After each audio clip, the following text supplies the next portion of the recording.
Olá, estudante de orgânica, vamos para mais uma aula. Dessa vez vamos falar sobre estereoquímica. Em suma, vamos falar sobre estereoquímica, isomeria cis-trans, quiralidade, carbonos assimétricos, centros quirais e estereocentro, isômeros com carbono assimétrico, desenhando enantiomo e exercícios propostos. Bom, estereoquímica. Estereoquímica, como diz o nome ali, estéreo, é arranjo dos átomos no espaço. Então, a estereoquímica se preocupa como os átomos eles estão organizados espacialmente. E aí, então, a ideia de estéreo vem de música, por exemplo, tá? Algo 3D, volume. Tá? E aí, química, porque envolve átomos, como eles se organizam no espaço. Nós já falamos sobre isômeros, tá? Iso igual, mero, parte. Então, o isômero ele tem a característica de ter a mesma forma molecular. Tá? E aí a gente pode dividir, basicamente, isômeros em isômeros constitucionais.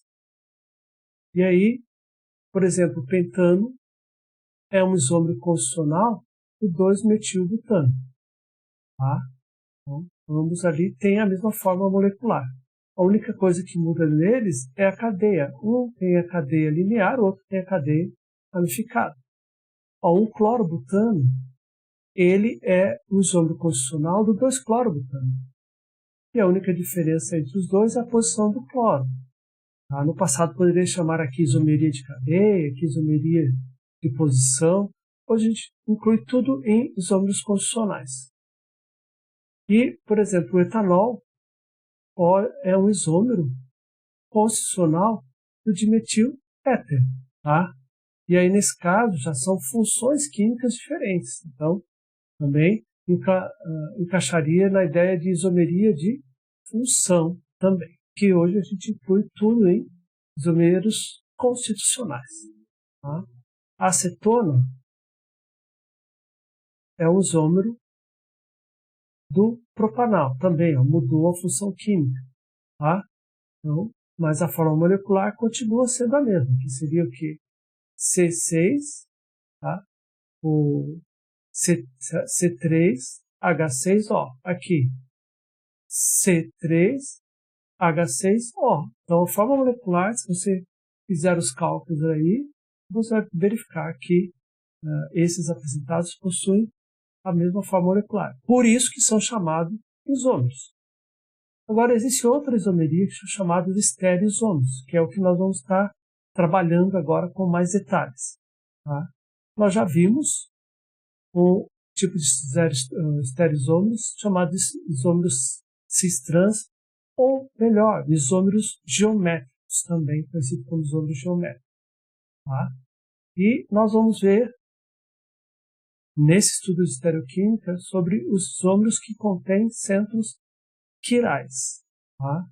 Centros quirais. Nós vamos ver já o que é essa ideia de centro quiral. Tá? Como exercício proposto, escreva 3 isômeros constitucionais com a forma molecular C3H8. Então, só reorganize ele, verifique as possibilidades de isômeros que podem ter e quantos isômeros constitucionais podem ser escritos com a fórmula C4H10O. Bom, vamos falar sobre os isômeros cis-trans. Os isômeros cis-trans, basicamente, é quando você tem uma dupla ligação, não é só essa, mas é um exemplo, tá? Em que não há um giro entre 2 carbonos. Tá? Estão seguros, por exemplo. Aqui por causa da ligação pi. Se ele girar, quebra a ligação pi. E aí, então, quando falamos de isômeros cis-trans, então, supõe-se aí que tem um hidrogênio em cada um dos carbonos. Obviamente, no carbono sp2 não pode ter 2 grupos iguais, senão não caracteriza a isomeria cis-trans. Então, do mesmo lado, a gente tem os isômeros cis, que no caso é o cis2 penteno. Se os hidrogênios estiverem em lados opostos, nós temos o isômero trans. Nesse caso aqui é o trans 2 penteno. Então, aqui tá? O modelo de bola e vareta de cada um deles, tá? Aí dá para a gente ver um pouco ele espacialmente, tá bom? Mas não é só quando tem ligação pi ou dupla ligação. Num ciclo, os grupos também não têm condições de girar, porque se eles girassem, o ciclo romperia, como se fosse uma dupla. Então, nós podemos falar em isomeria cis-trans também no ciclo. Por exemplo, esses hidrogênios estão do mesmo lado. Então, nós temos o isômero cis. Aí o cis1, bromo, 2-cloro, ciclo butano. Se os hidrogênios estiverem do lado opostos, vamos ter isômero trans. Então, vai ser o trans com bromo, 2-cloro, ciclo butano. Aqui, ó, também outra forma de apresentação, tá? No caso ali com o ciclo de 6, então, mesmo lado, cis. Então, nós vamos ter aqui o cis1,4 de metilciclo, hexano, e com os hidrogênios lados opostos, trans. Então, o trans 1,4 de metilciclo, hexano. Então, para vocês ali, ó, escreva a estrutura dos isômeros cis e trans dos compostos a seguir. Então, tem aí de A até D. E agora, vamos falar de quiralidade, como tem compostos que têm centros quirais. O que é isso? Então, a quiralidade ela tem a ver com a mão. Tá? Chiral, tá? Chiral, podemos dizer assim, tá? É uma palavra em grego que significa mão. Tá? Mão. E o interessante das nossas mãos é que ela tem uma característica. Ó. Se você olhar uma mão na frente da outra, como está ali apresentado, tá? Uma é imagem da outra. Tá? Uma imagem da outra. Então, isso, só que não é só isso. Se a gente for, outro detalhe importante, tá? Então, aqui, ó, a mão direita tem a mão esquerda como imagem. E, obviamente, a mão esquerda tem a mão direita como imagem. Tá? Então, no objeto quiral, sua imagem não é sobreponível. Então, isso é outra coisa importante. Para ele ser quiral, ter a característica da mão, vou falar assim, se eu tentar sobrepor um ao outro, olha o que acontece. O dedão sobe. Apesar que um é a imagem do outro, eles não são sobreponíveis. Tá? Então, essa não sobreposição faz com que ele seja quiral. Ou seja, se comporte como a nossa mão. Tá bom? Essa é a ideia. Por exemplo, essa cadeira. Se olhar aqui, ó, essa cadeira também. Ó, eu posso ter uma outra cadeira que é a própria imagem dela. Tá? A imagem conjugada, não é mesmo? A ideia de imagem conjugada é que ela só aparece quando você coloca a frente do espelho. Tirou a cadeira ou a mão, desaparece. Mas a imagem dela, tá? Ela tem uma imagem idêntica. Mas se eu tentar pegar essa imagem da cadeira, tá? E sobrepor uma na outra, ela vai se encaixar perfeitamente, sem sobrar nada. Então, a imagem, em relação ao objeto, ele é sobreponível. Então, pelo fato de ser sobreponível, aí a gente chama esse objeto de aquiral. Aquiral. Porque ele não tem as características da mão. Uma, tá? É imagem da outra, mão direita, imagem da mão esquerda, né? Mão direita, imagem da mão esquerda, bom? Mas não só é sobreponível. Isso é importantíssimo quimicamente falando.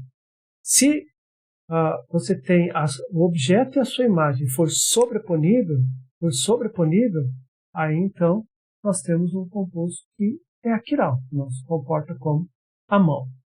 Tá? E aí então, vamos trazer isso para a química.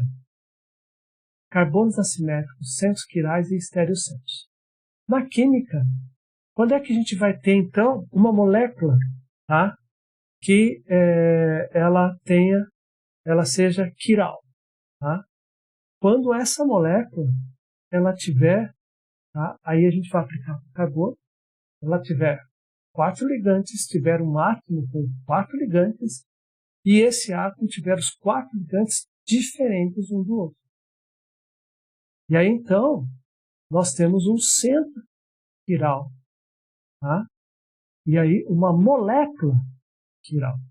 Aqui eu já vou adiantando, ó. O carbono não é quiral.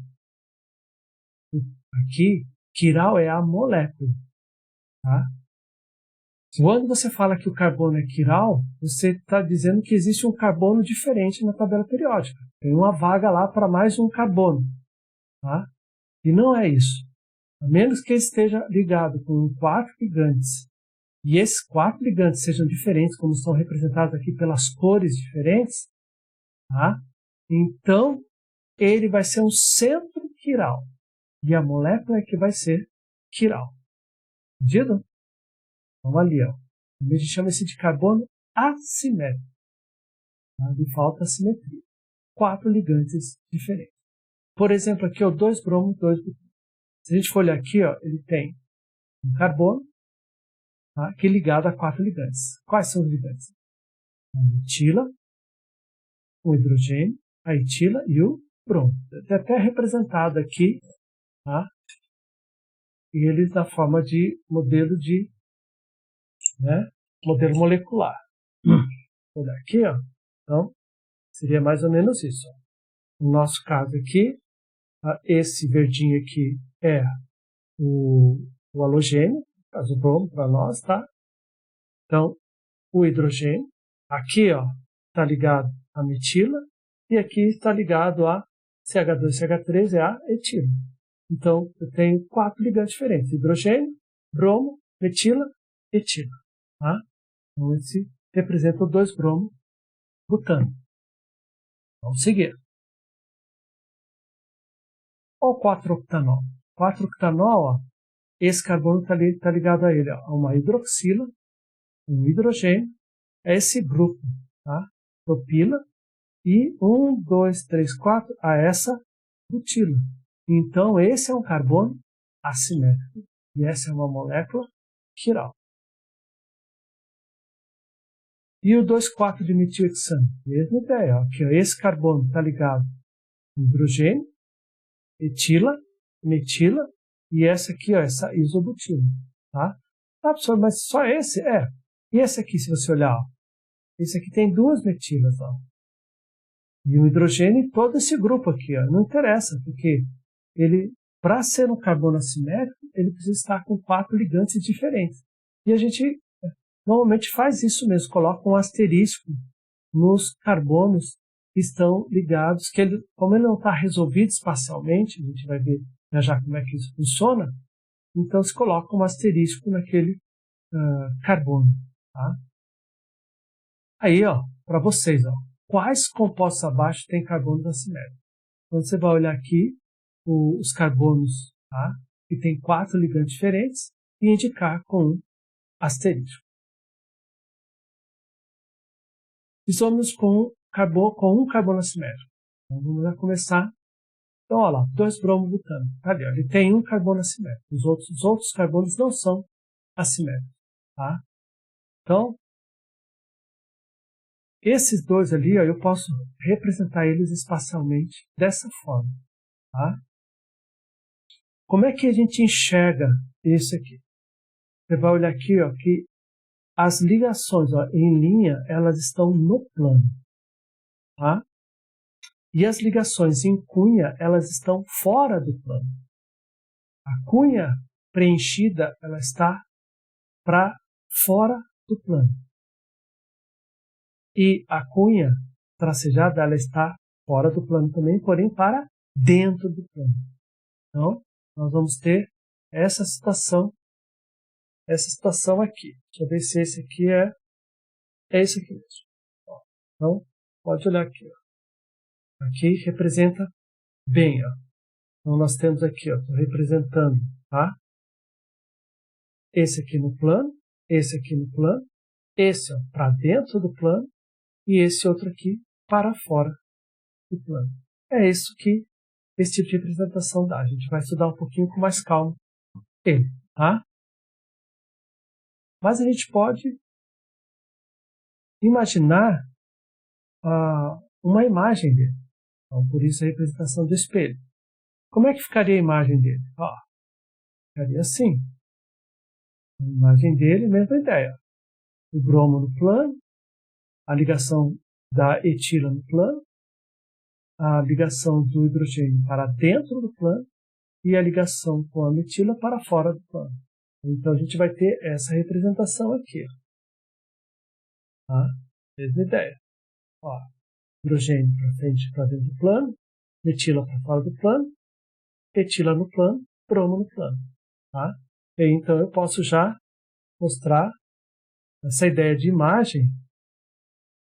A ideia de imagem seria mais ou menos isso. Então, eu tenho essa molécula e a imagem dela, ou essa molécula e a imagem dela. Tanto faz. É uma coincidência.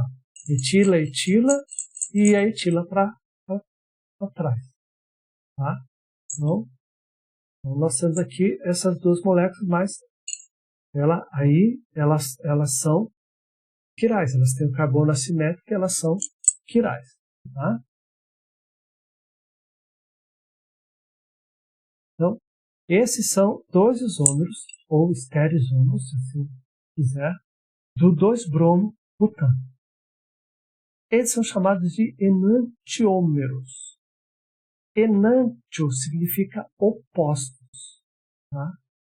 Meros partes. Então, eles são partes opostas. Tá? Então, esse é um enantiômero e esse aqui é o outro enantiômero. Então, quando a gente fala em enantiômero, então vai ter sempre um par.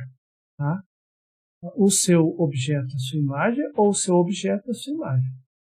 Tá? Então, chamados são as suas partes opostas. Tá? Um é a imagem do outro, porém, eles não se sobrepõem. Deixa eu mostrar para vocês. Esse aqui está representando. Esse aqui, se eu tentar sobrepor eles, olha o que acontece. As etilas sobrepõem, mas sobra. A metila não coincide com a metila. Metila coincide com o hidrogênio, hidrogênio coincide com a mesma ideia da mão. Tá? A mesma ideia da mão. Então, eles são a mesma ideia da mão. Fica sobrando no dedão. Não há coincidência. Então, eles são moléculas quirais. E aí a gente vai usar bastante essa palavra, de enantiômeros, partes opostas. Não é parte oposta ou uma imagem do outro. Tá? Então, aqui, por exemplo, está mostrando num espelho. Tá? A gente tem aqui a metila, tem hidrogênio e tem a etila para trás. Para perceber, tá? Vamos colocar-se na frente do espelho. Então, essa é uma molécula quiral. Tá? E a imagem, ela não se propõe. Se você pegar e imaginar, tem que ter um trabalho mental aí, muitas vezes, e tentar fazer com que a imagem se sobreponha, você vai perceber que não vai haver sobreposição. Então, isso caracteriza o enantiômero. Tá? Aqui, também, eu posso ter uma imagem dessa molécula. Mas, ao tentar sobrepor a imagem ao objeto, vai perceber que as duas metilas vão coincidir quando elas estiverem uma atrás da outra. E aí, então, não basta ser imagem. Tá? Tem que ser sobreponível. E aí, então, essa molécula é aquiral. Tá? A imagem especular não se sobrepõe. Tá? Então, aqui nós temos enantiômeros e aqui, na verdade, nós temos moléculas idênticas. Tá? Uma imagem da outra, mas elas são idênticas. Aqui não. Aqui, uma é a imagem da outra, mas elas não são sobreponíveis, então a gente trata elas como enantiômeros. Tá? Bom, vamos então desenhar enantiômero. Os químicos desenham os enantiômeros usando as fórmulas em perspectiva e projeções de Fischer. Nesse caso aqui, a fórmula perspectiva do 2-bromo, como eu coloquei ali para você. Então, pega um carbono, liga ali duas ligações ali no plano, com um ângulo aí, tá? Bem maior que 90 graus. Tá? e as cunhas, tá? Preenchidas e tracejadas, tá? Sempre a cunha preenchida ela fica abaixo da cunha tracejada para dar uma visão 3D. Para dar uma visão 3D. Deixa eu ver qual dos meus enantiômeros eu tenho aqui. Deixa eu ver se é esse ou esse aqui. Deixa eu ver. Ele pôr hidrogênio para fora, né? Hidrogênio e metila. É esse aqui. Então, considerando o bromo e o hidrogênio no plano. Esse aqui. Tá? Então, nesse caso aqui, ó, a ideia das cunhas é você ter uma visão 3D. Então, imagine a cunha preenchida, esse grupo está fora do plano. A cunha tracejada, o grupo está dentro do plano. Então, é uma forma em perspectiva para ter uma ideia em 2D, algo que deveria ser escrito em 3D. Tá? Então, aqui é a mesma coisa. Está diferente, então, agora foi colocado hidrogênio no plano, tá?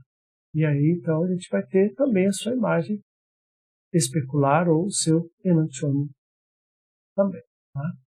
A projeção de Fischer ela é bastante utilizada quando se tem vários carbonos assim. Então, eu não vou dar muita ênfase à projeção de Fischer, vou ficar mais com a outra anterior comentada. Tá?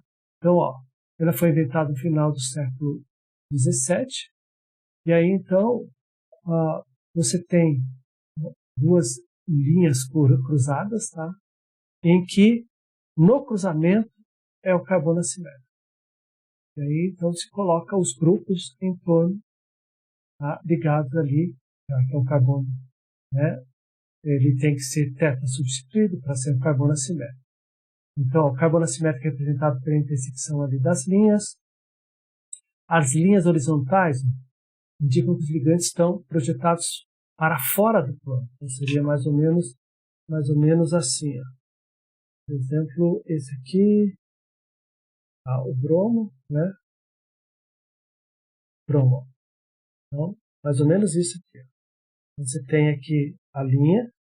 Então, você tem essa aqui na linha horizontal. Tá? O grupo está para fora do plano. Tá? Na linha vertical, eles estão projetados para dentro do plano. Então, tem que imaginar isso. Tá? Fora do plano, para dentro do plano. Você tem que fazer essa... Ela não é em perspectiva, tá? Então você tem que ter uma elaboração mental maior para enxergar ela em 3D. E a cadeia principal ela é escrita, tá, com o carbono 1 no topo. Carbono 1 da cadeia. Aquele carbono que a gente diz, esse é o carbono 1.